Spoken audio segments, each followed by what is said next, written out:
그래서 다시 회복되고 또 다시 일어서야 되는 그런 영적인 부분, 마음에 대한 그 심령에 대한 부분, 또 육체에 대한 부분, 그리고 여러 가지 정서나 관계적인 부분들이 있으실 것입니다.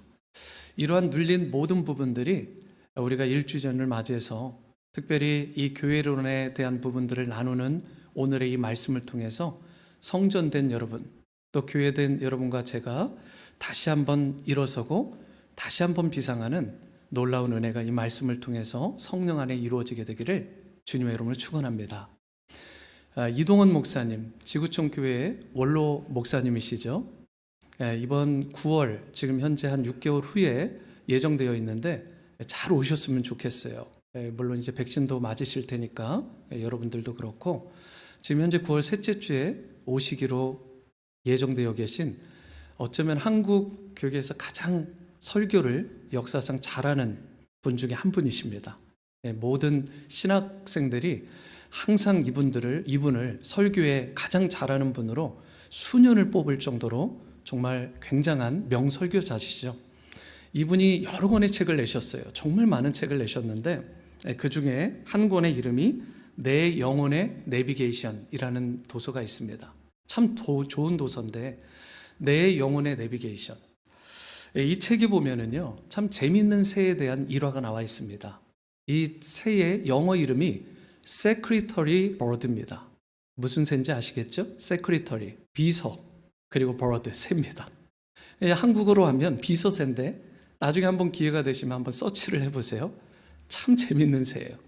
이 새가 아프리카 전역에 많이 서식을 하는 새인데 얼마든지 창공을 나를 만한 굉장히 큰 날개, 좋은 날개를 가진 새입니다. 그런데 이 비서새, 세크리터리 버드의 특징 중에 하나가 뭐냐면, 이 적들, 어떻게 보면 뭐 사자나 호랑이와 같은 이런 맹수가 갑자기 닥치면 그때 막 달려가든가 빠른 발로, 아니면 자기가 가진 날개가 있으니까 한번 박차고 일어서서 날아가야 되잖아요. 그런데 이런 맹수가 오면 이 세크리터리 버드는 특이하게도 그 자리에서 프리즈 돼버립니다. 그냥 굳어버려요. 정작 날아야 되는 상황 가운데 다시 웅크리고 있다가도 일어서서 뛰어야 되는 상황 가운데 어찌할 바를 모르고 그냥 굳어버리는 것입니다. 여러분 어떻게 되겠어요? 그러면 먹잇감이 되는 거죠. 이 비서새가 특이한 그런 새입니다. 실제로 이동원 목사님이, 저는 보지 못했는데 이분이 하와이에 있는 한 이 동물원에서 이 새를 직접 보셨다고 그 책이 기록이 되어 있어요. 그런데 보셨는데 이 관람객들이 그 자리에 이 유리벽을 사이에 두고 가면 얘가 꿈쩍을 안 한대요. 갑자기 웅크리고는 굳어버리는 거예요. 특이하죠? 그리고 돌아서서 한참을 가서 잠깐 뒤돌아보니까 그때에 움직이기 시작하는 거예요. 여러분 참 안타까운 새죠. 날아야 되는데 날지 못하는 것입니다. 하물며 다시 일어서서 뛰기라도 해야 되는데 뛰지 못하는 거죠. 그런데 그 책에 보면 이분이 이렇게 진단을 했어요. 혹시 이 새의 모습, 이 비서새의 모습이 오늘날 이 시대를 살아가고 있는 우리들의 모습은 아닐까? 우리의 자화상은 아닐까? 코로나가 1년이 됐는데 우리가 다시 일어서고 다시 회복돼야 되는데 그러지 못하고 여전히 환경과 상황과 형편에 짓눌려서 어찌할 바를 모르고 그냥 굳어있는 상태로 멈춰있는 그런 우리의 영적인, 마음적인, 육체적인, 사회관계적인 부분이 있다면, 여러분 오늘 이 시간을 통해 다시금 회복되는 비서새의 그런 모습이 아니라, 정체성이 아니라 다시 일어서서 비상하는 놀라운 은혜와 회복이 있게 되기를 축복합니다. 오늘 본문 말씀 16절은 여러분과 저의 정체성을 이렇게 말하고 있어요. 너희는 하나님의 성전이다. 그리고 하나님의 성령이 너희 안에 계신다. 저와 여러분들이 교회라는 것입니다.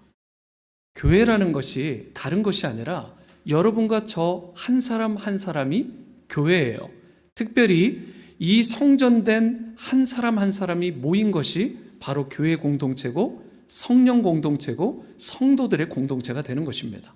저와 여러분들은 그런 하나님의 교회요, 성전인데, 그런데 이 성전되고 그리고 교회된 여러분들과 저에게 가장 중요한 분이 우리 가운데 내재하시고 역사하시는데 그분이 바로 성령님이시라는 것입니다. 성령께서 거하시고 성령께서 우리를 다스리시고 성령께서 인도하시는 그러한 놀라운 아이덴티티, 정체성을 가진 것이 바로 여러분과 저와 같은 크리스천이라는 사실. 그런데 이렇게 하나님의 성전도 되고 하나님의 성령이 충만하게 임하는 성도임에도 불구하고 우리가 이런 성도된 크리스천으로서의 정체성을 잃어버리고 나는 다시 일어설 수 없다고, 나는 회복될 수 없다고, 나는 다시 날 수 있는 형편이 안 된다고, 나는 다시 비상할 수 없다고 그렇게 부정적이고 또 불신앙적인 마음을 품고 살게 되면 어떻게 될까? 평생 비서새와 같은 신세가 되고 만다라는 것입니다. 이사야서 40장 31절에서도 저와 여러분들을 향한 하나님께서 말씀하신 우리의 정체성이 잘 나와 있는데 이 말씀을 함께 읽어봅니다. 시작. 오직 여호와를 앙망하는 자는 새 힘을 얻으리니 독수리가 날개치며 올라감 같을 것이요. 저와 여러분들은 뭐예요? 비서새가 아니라 독수리입니다. 얼마든지 땅을 박차고 하늘을 비상할 수 있는, 다시 일어서고 회복될 수 있는 그러한 독수리와 같은 자들이 여러분과 저라는 사실입니다. 하나님께서 여러분들과 저를 그렇게 창조하셨고 그렇게 불러주셨고 오늘 그렇게 회복의 은혜와 역사를 부어주시기를 성령 안에서 원하시는 것입니다. 우리가 하늘을 향해 날개를 펼치기만 하면 아무리 결정적인 순간, 위기의 순간에라도 다시 땅을 박차고 일어서서 하늘을 날아올 수가 있게 되고 하나님의 영광 가운데 그렇게 독수리처럼 비상하고 쓰임받는 존귀한 하나님의 자녀요 백성의 신분을 누리며 살아갈 수 있다는 것입니다. 이런 의미에서 여러분과 저, 내 마음 중심, 내 심령에 내가 어떠한 정체성을 가졌느냐가 참 중요합니다. 나는 비서새에 불과해. 어떤 어려움이 오면 freeze, 그냥 얼어붙어가지고 어찌할 바를 모르는 것, 그냥 이렇게 사는 거지 뭐 라고 생각할 것인지, 아니면 하나님께서 여러분과 저에게 분명히 말씀하신 너는 독수리야, 독수리야, 그러니까 땅을 박차고 하늘로 올라가라 라고 하는 독수리의 마인드를 가지고 그 정체성을 가지고 살아가느냐, 이 부분이 굉장히 중요한 것입니다.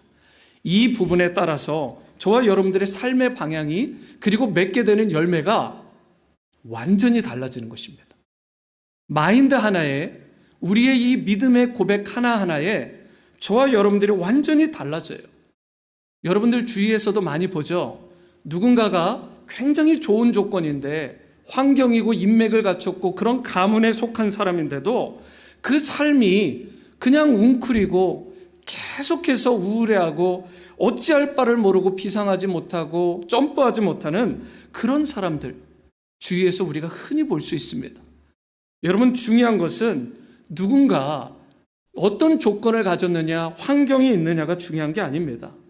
여러분, 저와 여러분들이 어떤 상황과 환경이라도 비서새라는 그런 이상한 정체성을 버려버리고 결정적인 순간에 다시금 땅을 박차고 일어서고 회복될 수 있는 그런 독수리와 같은 놀라운 기상과 그런 정체성을 가지고 살아간다면, 독수리의 심장을 가지고 가는 성도가 된다면 저와 여러분들은 더 멀리 뛰어가고 더 멀리 날아오르고 하늘을 향해, 창공을 향해 비상하는 복된 성도가 되게 될 줄 믿습니다. 하나님 아버지, 우리는 그분의 자녀들인데 하나님 아버지의 자녀된 여러분과 저를 향한 그 소원, 그 뜻은 무엇일까? 저와 여러분들이 하늘을 향해 마음껏 비상하는 독수리처럼 살아가는 것을 기대하고 계십니다. 주님께서는 우리를 교회로 불러주셨어요. 그리고 성령을 부어주셨습니다. 우리의 심령 가운데 하나님의 영, 성령을 부어주심으로 말미암아 매 순간 날마다 지치지 않고 회복되기를 원하시고 다시 일어서는 그런 축복된 성도로, 은혜의 성도로 비상하기를 기대하고 계신 거예요. 그렇다면 우리가 이와 같이 정말 다시금 일어서고 비상하는 것이 중요한데 어떻게 할 때 주님이 기뻐하시는 삶, 독수리가 날개치며 올라감 같은 그런 귀한 성도의 삶을 살아갈 수 있을까? 오늘 본문 말씀을 통해 다시 일어섬에 대한, 다시 일어서는 교회에 대한 이 부분을 나누면서 하나님께서 주시는 큰 은혜와 회복과 또 축복을 받게 되는 역사가 있게 되기를 축원합니다. 첫 번째는 우리가 다시 일어나 독수리처럼 비상하는 인생이 되게 되려면 자기가 어떤 존재인지를 바르게 인식해야 됩니다. 이것을 나 자신의 존재인식이라고 할 수 있겠죠. 나 자신의 존재인식, 자기가 어떤 존재인지를 먼저 바르게 인식해라. 내가 누구인가? 18절 말씀을 보시기 바랍니다. 아무도 자신을 속이지 말라. 너희 중에 누구든지 이 세상에서 지혜 있는 줄로 생각하거든 어리석은 자가 되라. 그리하면 지혜로운 자가 될 것이다. 여러분, 여기에서 자신을 속이지 말라라는 말이 나오는데 이게 무슨 뜻일까? 이것은요, 자기 스스로를 내가 참 똑똑해. 난 참 지혜 있는 자야. 나는 남들하고 견주어 봤을 때 참 명철이 끝이 없는 자다. 참 난 대단한 사람이야. 이렇게 지혜 있는 척 교만해하지 말라는 것입니다. 스스로 선줄로 알고 우쭐대거나 자만해하지 말라라고 오늘 성경은 말씀하는 거예요. 그리고서는 18절 하반절에서 이 세상에서 지혜 있는 줄로 생각하거든 이렇게 말씀을 하고 있습니다. 이 말은 실제로 너희가 지혜 있는 자다, 고린도 성도를 향해 사도 바울이 그렇게 얘기한 게 아닙니다. 사실은 지혜롭지 못한데, 세상 사람들도 지혜롭지 못한데 본인 스스로 생각할 때 지혜로운 자라라고 너희들이 착각하고 있다, 이런 지적을 의미하는 거예요. 그리고 그러한 자들에 대해서 성경은 뭐라고 얘기하시는 줄 아십니까? 그렇게 교만해하고 스스로 지혜 있는 자라고 말하는 자에게 이렇게 얘기를 합니다. 권면의 말씀, 경고의 말씀, 스스로 지혜 있는 척 하지 말아라. 여러분, 이어지는 19절을 보세요. 이 세상 지혜는 하나님께 어리석은 것이니 기록된 바 하나님은 지혜 있는 자들로 하여금 자기 꾀에 빠지게 하시는 이라라고 말씀을 하십니다. 이것은 특별히 구약 성경에 나오는 욥기의 말씀을 인용한 것입니다. 욥기의 말씀 가운데 5장 13절을 보시면 지혜로운 자가 자기의 계략에 빠지게 하시며 간교한 자의 계략을 무너뜨리신다, 이렇게 말씀하고 있습니다. 하나님께서는요, 지혜로운 자가 자기의 계획, 자기의 꾀에 스스로 걸려 넘어지게 하신다라는 뜻입니다. 이것을 히브리어로 된 성경을 그대로 직역하면 이런 말이 돼요. 하나님은 지혜로운 자를 그들의 지혜를 통해 사로잡는다. 이게 원어적인 뜻입니다. 그들의 지혜로 말미암아 스스로 사로잡히는 신세가 되게 한다. 하나님께서는 이와 같이 얕은 꾀라고 하죠. 소위 잔꾀, 잔머리를 쓰는 자들을 그들의 꾀, 그들의 잔머리를 통해 스스로 사로잡히고 스스로 무너지게 하시는 분이라고 말씀하고 있습니다. 여러분, 자기의 꾀에 자기가 넘어가는 참 불쌍한 인생. 그런데 여러분, 이러한 대표적인 인물이 나오는데 그게 바로 에스더죠. 에스더의 하만이라는 인물 기억하십니까? 하만이라는 인물이 나오고, 그리고 이 에스더의 주인공이 에스더인데 또 다른 주인공이 모르드게라는 인물이 있습니다. 그런데 이 모르드게와 에스더는 사촌 사이입니다. 일종의 사촌 오빠인데 좀 나이가 많은 사촌 오빠 같아요. 그런데 에스더에게 부모님이 없다 보니까 이 사촌 오빠인 모르드게가 이 에스더를 딸처럼 키웠습니다. 그러니까 아버지 같은 존재예요. 사촌이지만. 그런 상황 가운데 있는 이 모르드게, 그리고 에스더의 그 잠자고 있던 야성, 독수리 야성을 깨우쳤던 것이 사실은 모르드게입니다. 죽으면 죽으리라 이걸 살려준 것이 사실은 모르드게라고요. 대단한 인물이죠. 그런데 이렇게 하나님 앞에 순전하고 마음이 깨끗하고 참 하나님 앞에 쓰임받는 모르드게를 하만이 자기의 잔꾀로 얕은 술수를 써서 그 계략 가운데 장대에 달아 죽이려고 합니다. 갖은 수단을 다 써서 결국은 모르드게를 죽이려고 하는데 어떻게 되죠? 자기의 꾀에 자기가 넘어갑니다. 하만이 모르드게를 달아 죽이려고 했던 그 장대에 자기 꾀에 자기가 넘어져서 결국은 누가 달려요? 하만 본인이 달리게 됩니다. 여러분, 이것이 바로 성경에서 지적하고 말씀하고 경고하는 자기 꾀에 자기가 넘어지는 티피컬한 세상의 지혜를 자랑하고 자신을 과신하고 그리고 교만해하는 자들의 최후의 모습이 되게 된다는 것입니다. 여러분, 하나님은 어떤 사람을 좋아하실까요? 제가 어제도 이 말씀을 가지고 또 묵상하는데 마음에 이게 확 들어오더라고요. 하나님은 진짜 어떤 사람을 좋아하실까? 성경을 계속 묵상하고 보면 물론 하나님을 사랑하는 자를 하나님이 사랑하시죠. 그런데 어떻게 해요? 어떤 애티튜드로 나가야 되는 거예요? 하나님은요, 겸손한 자를 사랑하십니다. 하나님 앞에 교만하지 않고 겸손한 자, 그리고 사람들 앞에서도 겸손한 자. 그런데 여러분, 겸손한 사람은 어떤 사람이에요? 자신의 연약함을 솔직하게 하나님 앞에서 인정합니다. 그리고 자신의 부족함을 하나님 앞에 솔직하게 무릎으로 기도로 아뢰는 자가 진짜 겸손한 자입니다. 하나님, 제가 연약합니다. 제가 부족합니다. 제가 지금 죽게 되었습니다. 저에게는 하나님이 필요합니다. 여러분, 그런 겸손한 모습으로 자신의 연약함과 자신의 부족함을 솔직하게 아뢰는 겸손한 자를 하나님께서 사랑하십니다. 그리고 그러한 자를 찾으세요. 그리고 그러한 자를 다시 일어서게 해서 쓰임받게 하시는 것입니다. 여러분, 저는 이러한 고백을 하는 자가 또한 겸손하다고 생각해요. 저는 하나님의 은혜가 필요한 자입니다. 저는 하나님의 은혜가 없이는 단 한순간도 살 수 없는 존재입니다. 하나님, 하나님의 은혜를 부디 저에게 부어주십시오. 하나님의 은혜, 은혜, 은혜. 여러분, 그래서 찬양 가운데서도 은혜 아니면 살아갈 수가 없네, 그런 고백이 있잖아요. 여러분, 은혜의 고백을 하는 사람, 나는 하나님의 은혜가 아니면 소망 없음, 나는 살 수 없다, 나는 죽은 자와 같다라고 고백하는 그 사람이 겸손한 사람이고 하나님이 주목하는 그러한 인생인 것입니다. 여러분, 그런데 이런 하나님의 은혜를 은혜로 고백하는 자, 하나님께서 기뻐하시는데, 그렇다면 여러분, 저와 여러분 모두에게 반드시 물어야 되는 질문, 그럼 은혜가 뭔가요? 은혜가. 우리가 은혜가 필요하다고 하는데 은혜가 뭐냐? 이것을 여러 가지로 설명할 수 있는데요. 지난주 제가 새벽 기도 때도 이 말씀을 잠깐 언급을 했습니다. 잘 설명된 내용이 있어서 여러분들과 나누기를 원하는데, 토니 캠펄로 목사님이라는 참 귀한 분이 계십니다. 이 목사님이 쓴 회복이라는 책이 있는데, 이 회복이라는 책에 세 가지 단어를 쓰셨어요. 영어로 보니까 justice, 두 번째는 mercy, 그리고 세 번째는 grace입니다.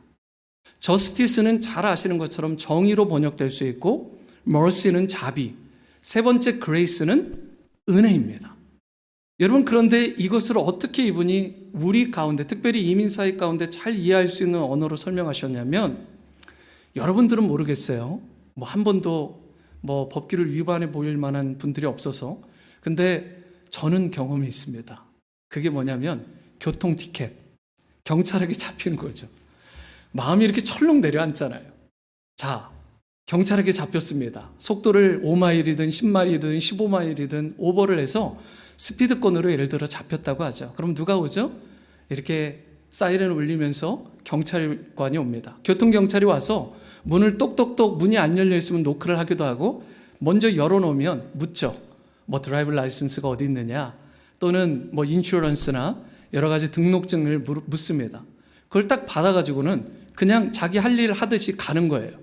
그리고 뒤에 가서 자기 경찰차에서 조회를 해보고, 그리고 나서 뭘 하나를 딱 뽑아오는데 티켓이에요. 결국은 벌금, 페널티 티켓입니다.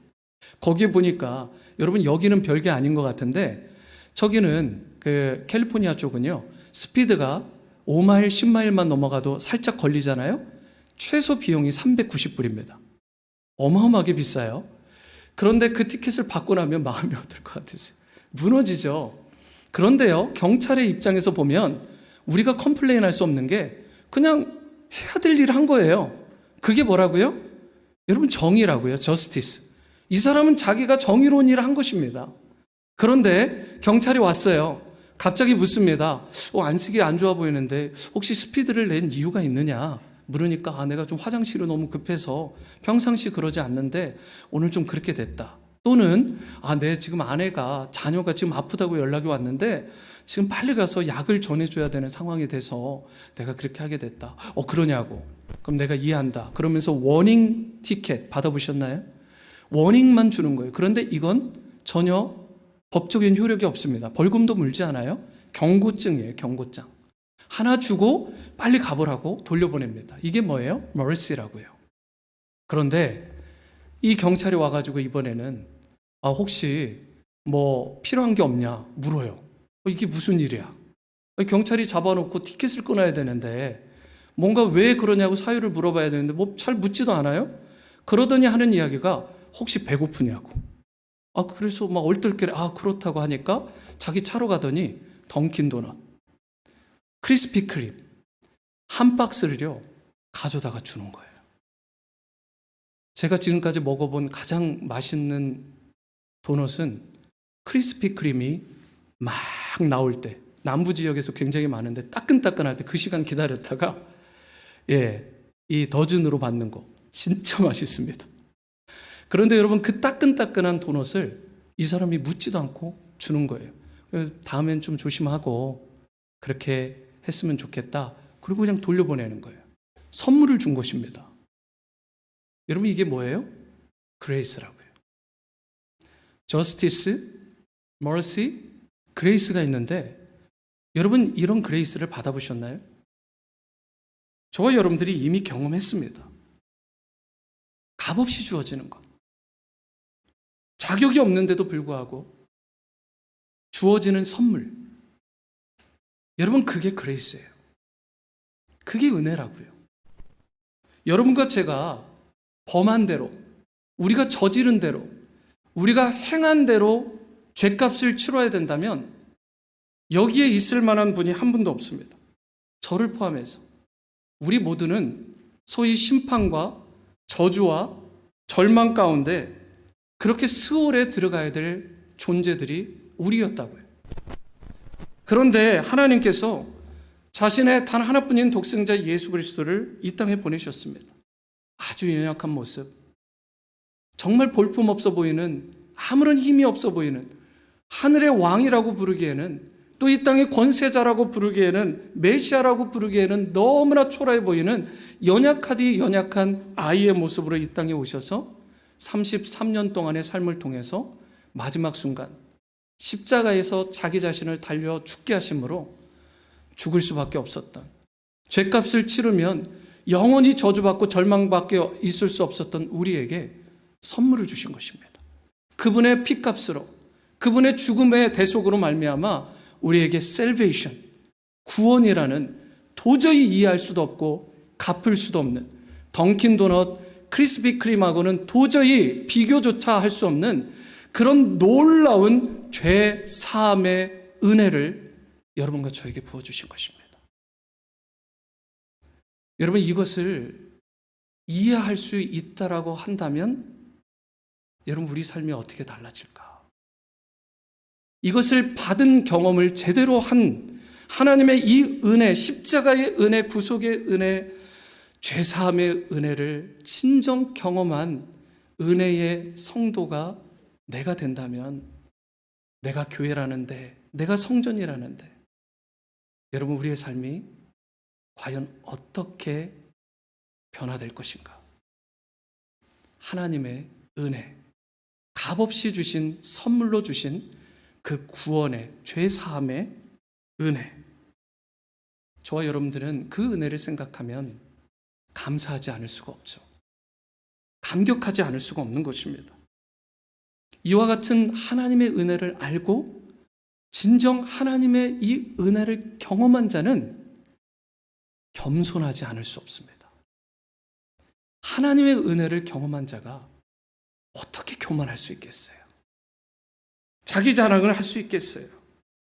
이렇게 하나님의 은혜를 진정 경험하고 지금도 그 은혜에 반응하여 경험하며 계속해서 살아가는 자는 자기의 부족함, 자기의 나약함, 자기의 연약함을 인정하고 그리고 자기의 완성되지 않은 나약함을 그대로 사람들에게 보이고 인정하며 그렇게 하나님 앞에서 고백하며 겸손하게 살아가는 것입니다. 에베소서 2장 21절 22절에서도 이렇게 우리에 대해서 말씀을 하는데 그의 안에서 건물마다 서로 연결하여 주 안에서 성전이 되어 가고 성전이 완성되었고 라고 말하나요? 성경은 있는 대로 봐야죠. 성경에서 분명히 말합니다. 너희들이 하나님의 교회, 하나님의 성전이 되어 가고 있다. 아직 완성되지 않았다. 미완성 작품. 그리고 나서 이어지는 말씀, 너희도 성령 안에서 거하실 처소, 그 교회와 성전이 되기 위하여 그리스도 예수 안에서 어떻게 지어간다? 혼자 지어져 가나요? 함께 공동체로 회복되어 지어져 가는 것입니다. 여러분, 완성되지 않았다고요. 마지막 부분에서도 끝까지 성경은 저와 여러분들이 완성되었음, 완제품, 우리는 글로리피케이션, 영화를 이룬 신분이라고 말하지 않습니다. 계속해서 연약하지만 서로가 부족하지만 아직 실수가 많고 그리고 우리가 실패투성이지만 여전히 함께 아름답게 서로를 격려하며 지어져 가고 있다는 사실을. 여러분, 이것이 바로 은혜를 아는 자의 마땅한 자세인 것입니다. 오늘 온라인으로 또 오프라인으로 이 말씀 가운데 반응하여 오늘 예배 가운데 성령께서 부어주시는 은혜 가운데 반응하여 여러분 예배에 나오시고 또 하나님께 영광을 돌리고자 나오신 여러분들, 주님의 은혜에 반응하여 일평생 하나님의 기쁨과 영광이 되고 또 하나님 앞에 최고와 최상의 삶의 예배를 통해 주님께 가장 귀한 것들을 올려드리는 은혜에 빚진 자, 은혜에 반응하는 자로 지어져가는 여러분과 제가 될 수 있게 되기를 축원합니다.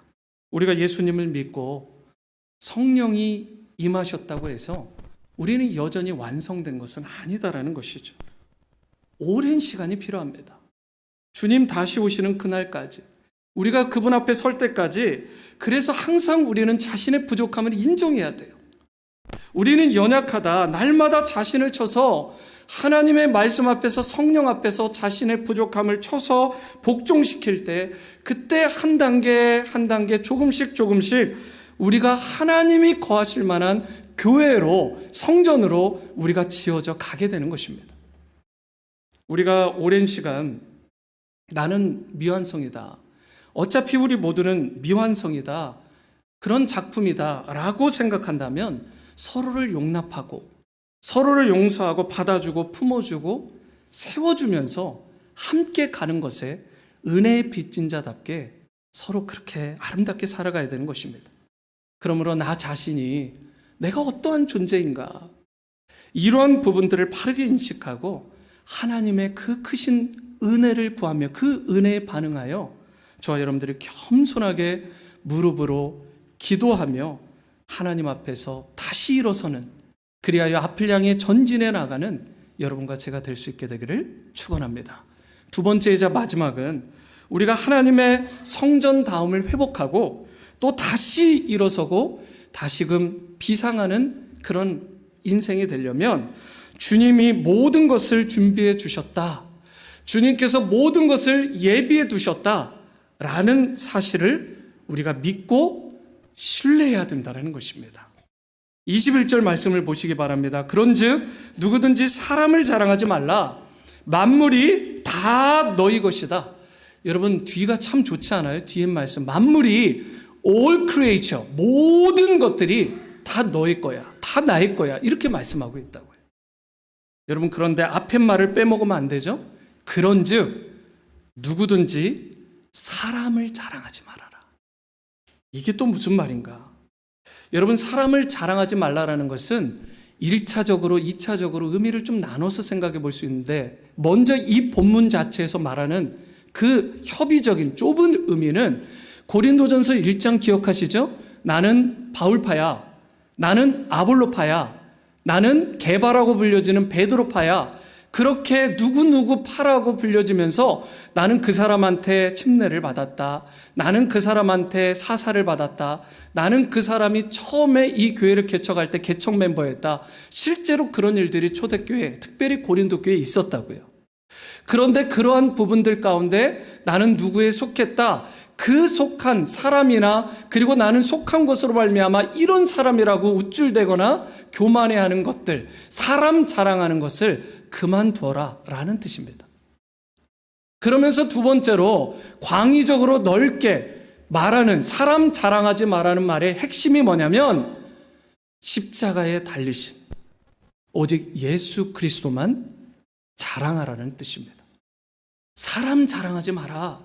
십자가에 달리신 예수 그리스도 외에는, 그분 밖에는 자랑할 분이 우리 가운데 없다. 여러분, 왜냐하면 저와 여러분들 사람의 지혜도 지식도 자랑할 수 없기 때문에 메시지 성경에서 21절을 이렇게 번역을 했더라고요. 잘 들어보세요. 나는 여러분이 자기 자신을 자랑하거나 다른 누군가를 자랑하는 것을 조금도 듣고 싶지 않습니다. 이미 모든 것이 여러분들에게 선물로 주어졌습니다. 이와 같이 여러분과 제가 예수님을 믿는 순간에 하나님께서는 여러분과 제가 필요한 모든 것을 다 선물로 주셨다, 준비해 놓으셨다라고 말씀하고 있다고. 세상은 비록 갖지 못했을지 모르지만 바로 하나님의 자녀여 하나님의 백성된 우리가 가지고 있는 그 은혜, 그 축복들이, 그 선물들이 얼마나 많은지 모른다라는 말씀이에요. 헤아릴 수 없이 수많은 것들을 우리에게 주셨는데 너희들에게 필요한 건 이 사실을 믿으라는 것입니다. 이 사실을 신뢰하라는 거예요. 세상의 것을 보면서 더 이상 좀 부러워하지 말고, 세상 것들 자랑하지 말고 거기에 목말라하지 말라는 것입니다. 여러분, 그러면서 22절 말씀, 바울이나 아볼로나 게바나 세계나 생명이나 사망이나 지금 것이나 장래 것이나 다 너희의 것이다. 이게 무슨 말씀이에요? 여기 새 인물이 다시 나오잖아요. 바울도 나오고 아볼로도 게바라 불려지는 베드로. 여러분, 사실 이 세 사람은 어떤 인물인가요? 당시 초대교회뿐만 아니라 당시의 크리스찬 이 문화권, 이 세계 가운데 가장 주목받던 거물급 엄청난 그런 크리스찬 목회자들이었습니다. 요즘에 유명한 목사님들 참 많잖아요.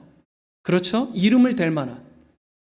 작년에 모셨던 이면수 목사님, 재작년에 모셨던 사실은 김영준 목사님, 동안교회, 올해 모실 이동원 목사님, 이런 분들은 한국 교계를, 또 미국이나 캐나다를 대표하는 정말 한국 사회에서 대단한 목회자들입니다. 그렇게 대단한 분들인데도 불구하고요, 오늘 성경이 말하는 이 세 사람은 솔직히 그분들과 비교가 안 됩니다. 기독교 역사에 있어서 가장 중요한 족적을 남긴 분들이고, 초대교회를 개척하시고 시작하신 분들이고, 그분들의 그 놀라운 사도권과 또한 제자권들을 통해서 엄청난 영향력을 끼치고, 그분들 덕분에 여러분과 제가 있는 거예요, 이 자리에. 여러분, 이런 놀라운 분들을 자랑하는 거예요. 나는 누구에게 속한 사람이다. 나는 이 세 사람을 다 안다. 그런데 뭐라고 얘기했다고요? 나는 여러분들이 좀 사람 자랑 그만했으면 좋겠다. 그리고 자기 자신도 자랑하지 말고 다른 누군가도 자랑하지 않았으면 좋겠다.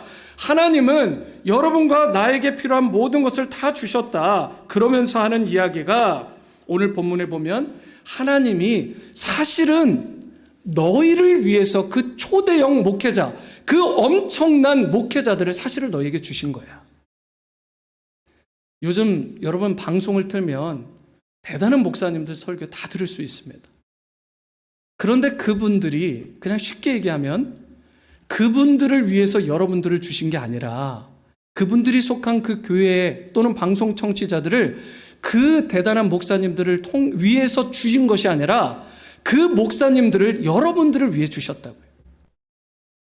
우리 교회 이종구 목사님이나 저나 토니 목사님이나 패스터 팀을 우리를 위해서 여러분을 주신 것이 아니라 여러분을 위해서 각자를 위해서 하나님께서 우리 목회자들을 주셨다고요.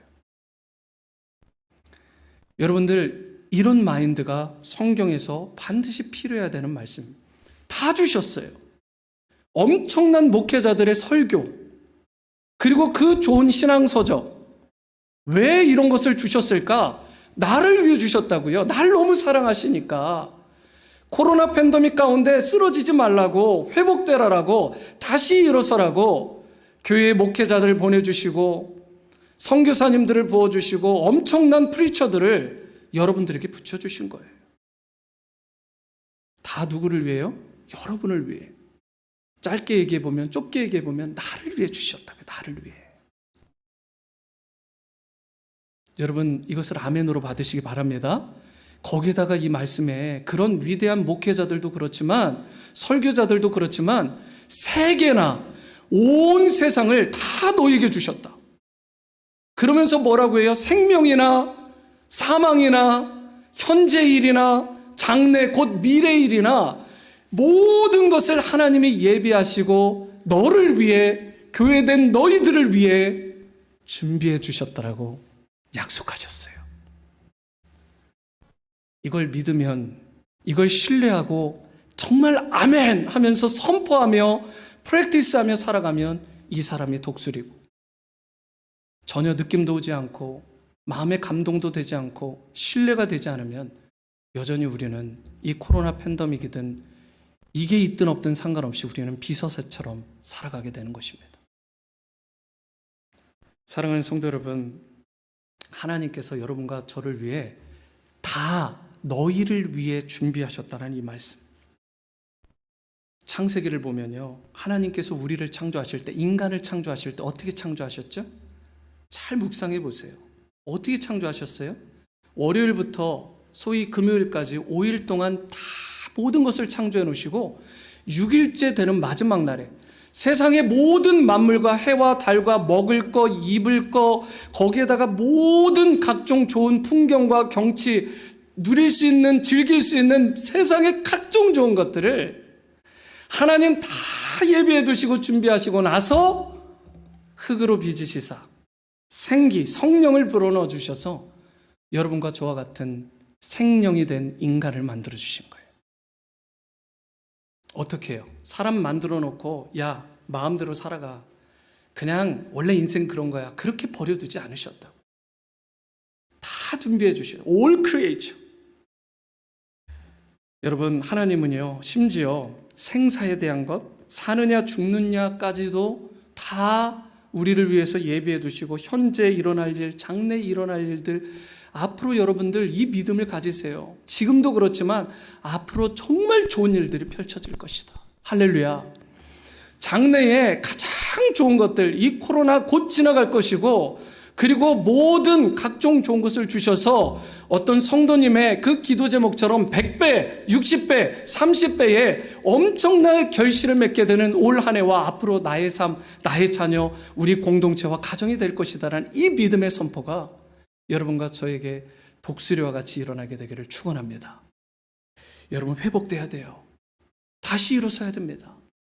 마음에서부터 영적인 부분에서부터 이게 시작되는 거예요. 그리고 너희가 말하는 모든 것들이 내 귀에 들리고 내가 들은 대로 너희들이 말한 그 내용을 성취할 거라고 말씀하셨어요. 여러분들이 입술로 범죄하면 범죄한 열매가 갈 수밖에 없고 부정적인 것이 말을 대면 부정적인 열매, 쓴것들이 갈 수밖에 없지만 여러분들이 이런 믿음의 선포를 하고 모든 것 하나님 나에게 주셨군요. 현재 일도 그렇지만 장래 일을 이미 축복하시고 다 예비하셨군요. 아멘, 아멘, 아멘 믿습니다. 여러분 이 사실을 믿고 자녀를 위해, 자신의 삶을 위해, 가정을 위해, 공동체를 위해 기도하며 하나님 앞에 은혜를 구하며 나가면 하나님이 모든 것을 예비하신 그것을 여러분들에게 반드시 부어주실 것을 믿으시기 바랍니다. 여러분, 이것이 일어나는 비결이에요. 이래야 우리가 다시 일어서서 살아날 수 있는 것입니다. 사실 하나님께서 여러분과 저를 예수 그리스도를 믿는 그런 하나님의 백성으로 삼아주시면서 요한복음 1장 12절에 이렇게 말씀하셨어요. 같이 읽어봅니다. 시작. 영접하는 자 곧 그 이름을 믿는 자들에게는 하나님의 자녀가 되는 권세 곧 특권을 주셨다. 어떤 특권일까요? 여러분, 기도하면 응답받습니다. 믿으십니까? 하나님께서는 이제 그분의 자녀가 된 하나님의 백성이 된 여러분과 제가 자녀로서의 그 특권, 권세를 가지고 이 말씀을 가지고 클레임을 걸면, 믿음으로 기도하면, 구하기만 하면 다 주신다라는 것입니다. 여러분, 이게 독수리 신앙이에요. 다시 일어서는 신앙이에요. 그래서 예레미야 33장 3절 그 유명한 말씀, 너는 내게 부르짖어라. 내가 내게 응답하겠고 내가 알지 못하는 크고 은밀한 일을 반드시 너희에게 보일 것이다. 여러분뿐만 아니라 누가복음 6장 38절 주라 그리하면 너희에게 줄 것이니 곧 후히 되어 누르고 흔들어 넘치도록 너희에게 풍성하게 넘치도록 감당할 수 없이 부어줄 것이다. 아멘이십니까? 여러분들이 입으로 시인한 대로, 믿음으로 고백한 대로 주님이 들으시고 이루신다고요. 하나님의 약속입니다. 여러분의 심령에 깊숙이 가지고 있는 그 마음의 소리, 여러분들의 그 신앙의 소리를, 믿음의 소리, 불신앙의 소리를 하나님 다 듣고 계시다고요. 그리고 들은 대로 내가 이룰 것이라고 약속하셨어요. 여러분, 저는 여러분 모두가 정말 이런 믿음의 고백, 정말 신자의 고백, 날마다 다시 일어서고 그리하여 회복되는 은혜가 있게 되기를 축원합니다. 우리가 하나님을 믿고 성전이 되었는데도 불구하고 여러분 이제 더 이상 세상 따라가고 여기 기웃거리고 저기 기웃거리고 세상 앞에서 초라하고 세상의 이런 팬데믹이나 상황 가운데 우리가 흐느적거리고 막 흐느끼면서 주저앉고 이러면 안 된다고요. 비서세가 되면 안 됩니다. 하나님이 나를 위해 예비하신 정말 좋은 것들, 축복된 것들이 있는데 이 좋은 것이 있다라는 것을 성전된, 교회된 여러분들 믿으세요. 성령이 내주하시는 성전된 여러분들 신뢰하시기 바랍니다. 그리스도의 교회답게, 예수 그리스도의 성도된 성전답게 여러분들과 제가 긍정적으로 믿음으로 살아가야 되는 거예요. 하나님을 신뢰하면서. 마지막으로 본문 23절을 보세요. 너희는 그리스도의 것이요 그리스도는 하나님의 것이다. 우리에게 주어진 모든 것, 저와 여러분들에게 주어진 모든 소유와 누리고 있는 모든 것들이 누구 것이래요? 예수 그리스도께 속한 것이다. 그런데 그 예수 그리스도는 누구에게요? 하나님께 속해 있다. 자, 그렇게 되면 우리의 모든 것은 누구에게 속해 있습니까? 하나님께 속해 있어요. 세상 사람들은 내 것이 하나님께 속해 있다라고 하면 빼앗기는 줄 알아요. 잃어버린 줄 알아요. 그래서 움켜집니다. 하지만 하나님께 속해 있다라는 건 엄청난 축복이에요. 우리의 모든 것들이 하나님의 소유되었다. 내 소유권이 아니라 하나님의 소유권을 인정하고 이것을 바로 저와 여러분들의 계약 관계가 되면 어떻게 돼요? 하나님이 책임져 주십니다. 하나님의 소유된, 백성된 여러분과 저, 그리고 저와 여러분들에게 관계된 모든 것을 하나님이 책임져 주신다고요. 하나님의 소유된 여러분들과 저를 하나님이 책임져 주시면 어떻게 되겠어요? 감당할 수가 없습니다. 그분이 베풀어 주신 기적과 이적과 그 능력과 지혜와 그 풍성함을, 세상의 모든 것들을 주시고 사람을 붙여주시고 환경을 열어주신 그 놀라운 축복을 감당할 수가 없어요. 우리는 하나님의 소유입니다. 그리고 그 소유된 여러분과 저를 하나님께서 붙드시면 어떤 일이 벌어지느냐? 요한복음 10장 29절 그들을 주신 내 아버지는 만물보다 크심에 아무도 아버지의 손에서 빼앗을 수 없다. 저와 여러분들을 흔들어 놓을 수 있는 사탄도, 저와 여러분들을 하나님의 손에서 빼앗을 수 있는 어떤 세상의 권세도, 사망이나 생명이나 모든 어떤 세상의 것들도, 악한 사단 마귀도 감히 여러분과 저를 하나님의 그 강력한 손에서 빼앗을 자가 없다라는 것입니다. 하나님이 책임져 주세요. 여러분들 한 명 한 명, 여러분은 하나님의 손 안에 들어가 있는 존귀한 하나님의 것이요, 하나님의 백성이요, 자녀입니다. 하나님이 책임져 주세요. 하나님의 손이 얼마나 강하신지, 하나님의 손에 있는 여러분을 그 누구도 빼앗아갈 수 없다고요. 여러분의 자녀도 하나님이 책임져 주시고 그 누구도 빼앗아갈 수 없습니다. 무슨 일을 만나도, 어떤 환경이라도, 이 코로나보다 더 심한 세상이 두 쪽 나 보일 만한 어떤 환경과 상황에서도 그렇기 때문에 우리는 결코 두려워하거나 좌절하거나 무서워할 필요가 없습니다. 하나님의 손에 붙들면 하나님이 책임져 주십니다. 그때에 여러분과 저는 안전하고, 그때 여러분과 저는 다시 일어설 수 있게 되고, 그때 여러분과 저에겐 모든 것이 주어지는 놀라운 축복을 누리게 되는 것입니다. 말씀을 맺습니다. 사랑하는 성도 여러분, 다시 일어설 수 있게 되기를 바랍니다. 이건 제 말이 아니라 하나님, 바로 예수 그리스도께서, 성령께서 여러분들에게 주시는 음성입니다. 다시 일어서시기 바랍니다. 회복되시기 바랍니다. 믿음의 선포를 하시기 바랍니다. 하나님이 부어주시는 회복의 은혜를 여러분 풍성히 누리시길 바라고, 참 교회가 되신, 성전이 되신 여러분들 다시금 뛰어오르시기도 하고 비상하시기도 하셔서 위대하게 하나님 앞에 쓰임받게 되기를 바랍니다. 성령께서 강력하게 임재하시고 다스리시는, 그래서 여러분 자체가 성전이 되시고 가정이 성전이 되시고, 또한 우리 온누리 침례교회 공동체가 성령이 거하시는 거룩한 성전이요 교회가 되는 놀라운 은혜와 회복이 있게 되기를 주님의 이름으로 축원합니다. 오늘 이 말씀의 내용을 가장 잘 담은 주님께서 우리에게 주시는, 또 고백하게 하시는 찬양이 있습니다. 찬양팀 올라오시고요. 교회여 일어나라, 교회여 일어나라. 우리 함께 믿음을 담아 찬양하며 고백하십니다.